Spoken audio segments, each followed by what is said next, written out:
Matimeka la pere la amula nano la rona le ratahang la mafumahadi e leng the ladies club mona mo kanaleng ya bobedi lebitso la ka nna ke Lebogang Motswedi. And I'm Valen Kirtley. It's indeed a pleasure to have you join us as we shine the spotlight on women in sports. This is where we get up close and personal with game changers and catch up with the latest news when it comes to ladies sports. Our guest today is karate star Noloyiso Bonga, all the way from Port Elizabeth. You're welcome to join in the conversation on Twitter and on all social media platforms. It's so easy. Just use our hashtag the Ladies Club. On Twitter, we're at Sports at SABC, at Lebo Motswedi, at Valen Kirtley. And you can also get hold of us on Facebook just using our hashtag. Now, our leading conversation today, Valen, is really all about women who are breaking the gender stereotypes in martial arts. The gender stereotypes, of course, are still pretty prevalent in male-dominated field of martial arts, but things are slowly shifting, and we are now seeing a rise in female voices that are redefining femininity and masculinity through sport. It certainly is. But you know what, Liz, before we get more into that, let's shine the spotlight on some interesting stories. And this is one that came through on the wires. MMA superstar and former UFC women's featherweight champion, Cyborg is coming to South Africa. Cyborg is one of the top women to have ever fought in the UFC. Now she's due to make her first trip to Africa to conduct a seminar in Johannesburg, and that's on the 16th of next month. The event will be held at the Apex MMA gym in Branston. I think it's something we should be attending. Oh, it's going to certainly be very, very interesting to hear what she has to say. Now, as you know, it's tradition. We always get the ball rolling on an inspiring note. This week's little quote of wisdom comes from South African and American actress and film producer Charlize Theron. She said, "I think today women are very scared to celebrate themselves because then they just get labeled." Wow, the award-winning Charlize Theron came to international prominence back in the 90s and since starred in several top-grossing action films, including Snow White and the Huntsman. And in 2016, the magazine named her one of the most influential people in the world. I think that was the People's Magazine. Yeah, and she's won an Academy Award, a Golden Globe. She has won so many accolades when it comes to being an actor. But I thought it was quite interesting what she said. She said, we don't like to celebrate each other because which is true. We just get labeled, and it's so right. So people are so used to women just being quite gracious and never really celebrating themselves too much. Hey, otherwise they're scared of being kind of labeled arrogant. Yeah, that's so true. But when the men do it, it's okay. But the women do it, it's something else. Anyway, when we return, we chat to our guest Noloyiso Bonga. She is standing by in studio. We're going to find out a little bit more about her journey into the sporting coach she's chosen. Stay with us.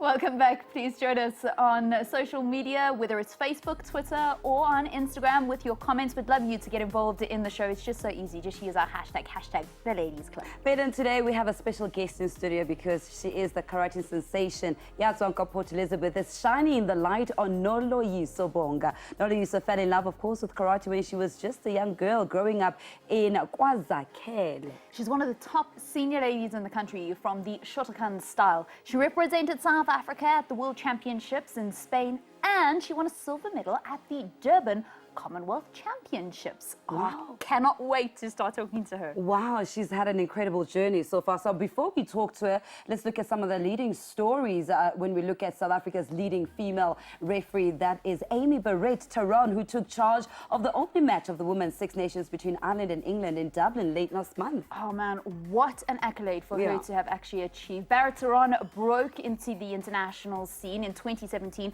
when she was named on the World Rugby Women's 7 Series referee panel, and she's also officiated at the Rio Olympic Games, World Rugby's Women's November Internationals, and the Women's Six Nations. That's also a game changer in her own right. Absolutely, but let's welcome our guest this morning. She is, of course, a game changer.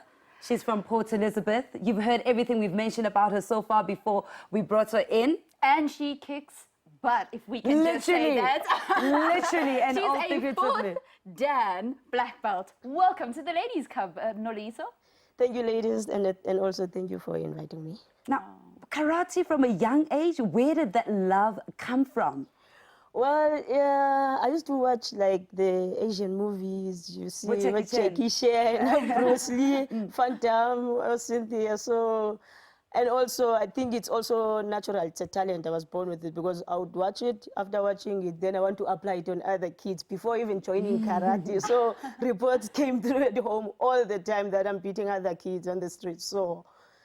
Then after that, as you have mentioned, that I grew up in Kwazakhele, there was a community hall, the Taku Hall, and then when I pass by on that wall, I hear this noise that they are making when they're doing the karate moves. Then on my suspicion, I wanted to see what was going on inside. Then I went inside and I saw that they're wearing all these white kids practicing karate. Then I saw that this is something that I always see on TV. And then I wanted to join. Then I told my mother that I want to join this sport. But wow, she was a tough nut to crack. Really? So she didn't want me to join karate. She said, no, this sport is dangerous and it's not for girls. You are going to beat other kids. I'm already receiving reports that on the streets you are brutal. So I don't think this is something you can join. But she understood that I want this, then I ended up joining it. Wow. And what changed her mind? What kind of happened that she thought, okay, actually, maybe Noloyiso is right. I'm going to encourage her in this sport. It is my father. I'm raised by my mother. She's a single mother, but my father has always been involved. So he told her that karate is a very disciplined sport. She will change the way she behaves if she joins. So I think you should allow her to join. So that's how I joined. Then after that, the rest is history. Even my behavior has changed. How different is it? Because, I mean, a lot of people did think previously that it's a male-dominated sport. It's only for guys. There's no place for women. How difficult was you, or easy was it for you to kind of blend in and show them that there is a place for you? For women, there is a place in karate, but some other women cannot handle pain or cannot take pain. To do karate, it is painful because you get punched. But what is nice about it, you can punch back. It's the only time you'll be allowed to punch back. Yes. So some other ladies, they can't take pain. So if you can't take pain, so it's difficult for you to maybe practice or to even train because the exercises are hard. But if it's something that you really want, you have to take that pain and also practice karate, then you'll become fine. The Eastern Cape is known as the hub of boxing in South Africa. So how did the contact sport of karate find a home in one of Port Elizabeth's foremost townships in Kwazakhele? Well, unfortunately, in my community back then, there was no boxing. So karate, it's something I could join as a contact sport. So that's how I joined. But there was also rugby. So later when I joined the rugby, because I'm that person who likes everything that is challenging physically, so I also joined rugby. But boxing, yes, it is there, but karate, it was dominating back in the days, but now it is becoming, or it is just ending. It has changed. It's no longer like back in the days. It only dominates in the other township, like the well-developed townships, because it uses a lot of money. So other people, they do not have money maybe to attend or to join. Now, you talked about the fact that you watched your Jackie Chans, your Van Damme, Kobo, the Double Impact, Lebo Bruce Lee. So when you started then taking part in karate, who do you think you would have played? Cynthia Rothrock. Cynthia? Yes, I loved her movies because she was always kicking. So I thought maybe if I can join karate, I can do that and I can do it on the streets. But as I said, it teaches you discipline. So everything after joining it has changed. Sure. Can you tell us how the journey's been? I mean, karate came into your life when you were just 8 years old. You dabbled a little bit in rugby, but karate's always been the base for you and for everything that you've been able to achieve. It was a nice journey because I always competed provincially. Then I would get the provincial colors to represent the province in the national events. And also in the national events, I would win, come with first, gold medal, silver or bronze. I've always been in the top 3. Then they will select a team maybe to travel to other countries. But that's when the challenge came in because I could not afford to go to those competitions. I only competed locally and national. So that was the only challenge being a junior. But now that I'm a senior, it is still difficult difficult. It is also challenging because I still also have to look for funds if I want to attend these events. So that is the problem. That's heartbreaking. Yeah, it is. I mean, because everything is still on yourself in terms of finances. Yes. How far of a support do you get from the likes of SABC, perhaps? They did assist, but only when we were going to the Commonwealth because it was all sports codes, so that's how they came in. But for other events, if it's only karate, you have to pay on from your own pocket, or if you are lucky, you'll get a sponsorship. How disappointing is that, considering that karate next year will be featured at the Olympic Games? It is disappointing because I've missed a lot of international events.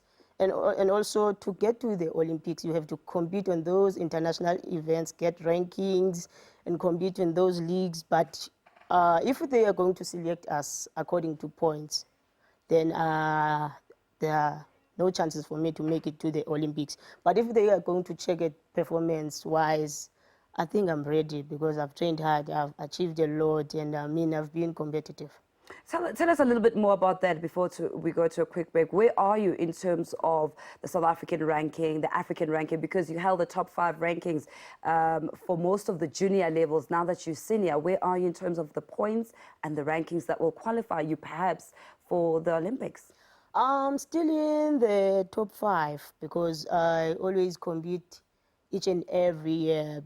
But that one is also a challenge because you have to attend all the leagues. But sometimes due to work, I can't attend all the events, or due to finance, I can't attend all the events. So sometimes I miss on points. But I'm still in the top 5 this far. Wow. Noloyiso Bonga is our game changer today, and her name means victory. So it was always in her destiny to be on the podium when it comes to sport. We're going to continue this conversation when we return. Do stay with the Ladies Club.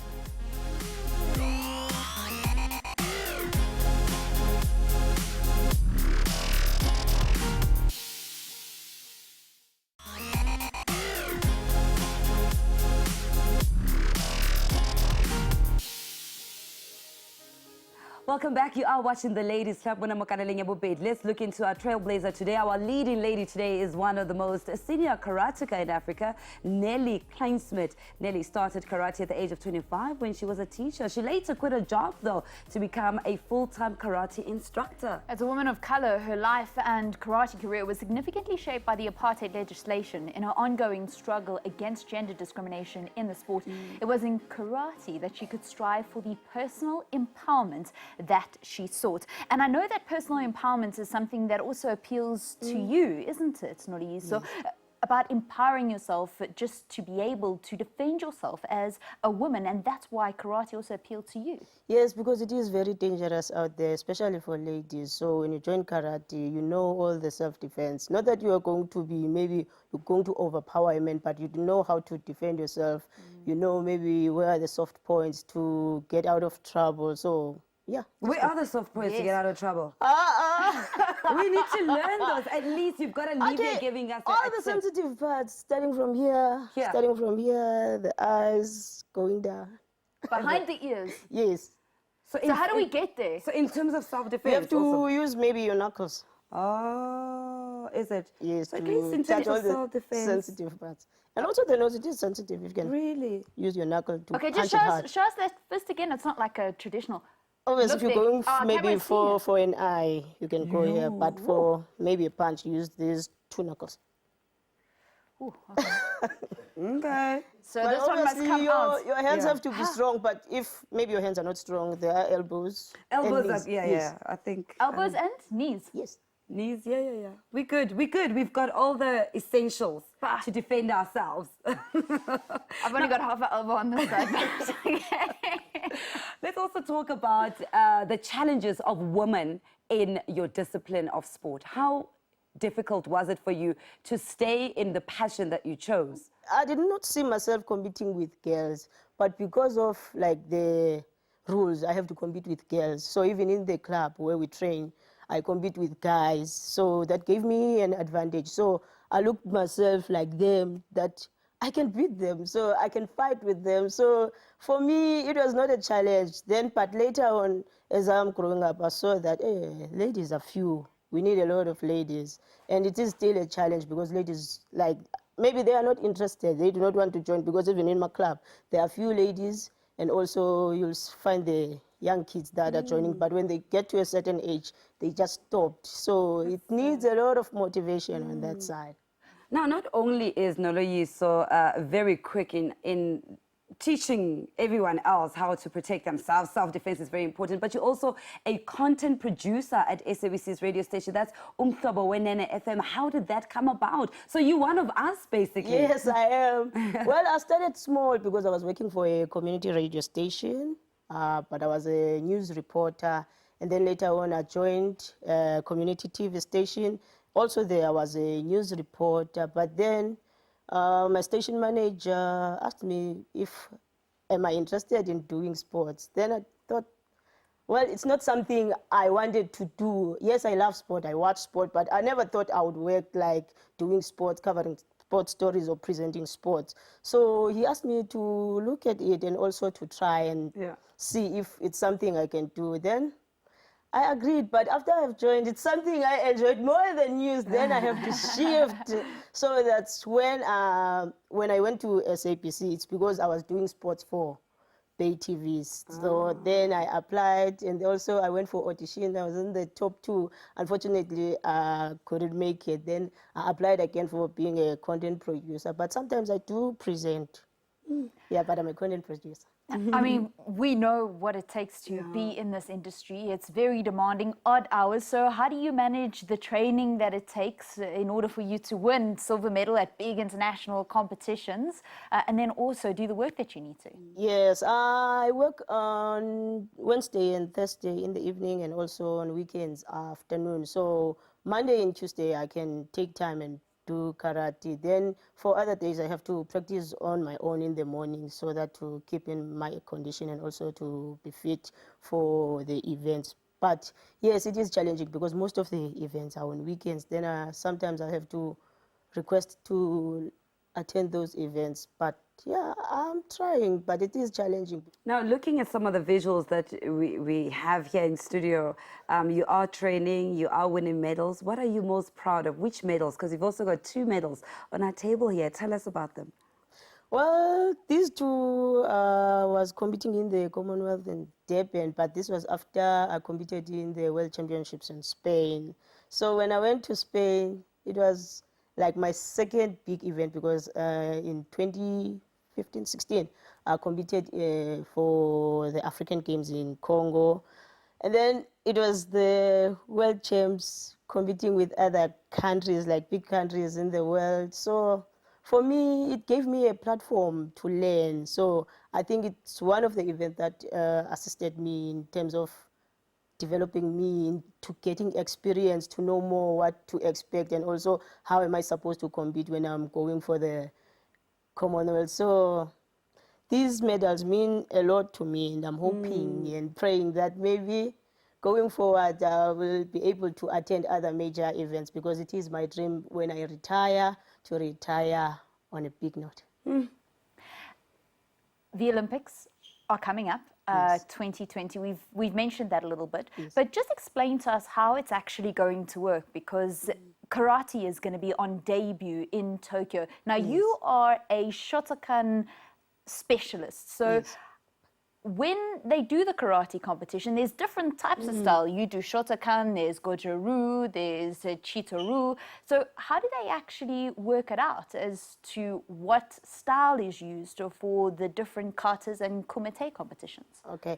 Competing under KSA, Karate South Africa, and Karate South Africa is affiliated under WKF, which is World Karate Federation. So all the styles that are affiliated under WKF, they compete in their countries so they can represent the country. So even if you're coming from other styles, Goju, Shito-ryu, Roshinkan, Shotokan, if you are competing under WKF, you have chances to compete in the Olympics. Games. Yes. Oh, so what's the best style then? Sorry. Yeah.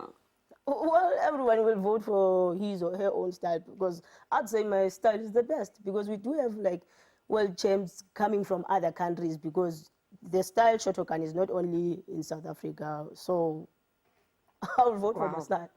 And talking about voting, how do you keep fit?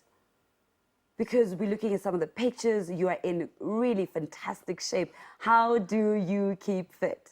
I think it is because I started when I was young, so my body developed when I was young and I didn't stop, so I continued like training hard. But honestly, I need someone who maybe can assist me in terms of training, look after my diet, because I do what I know.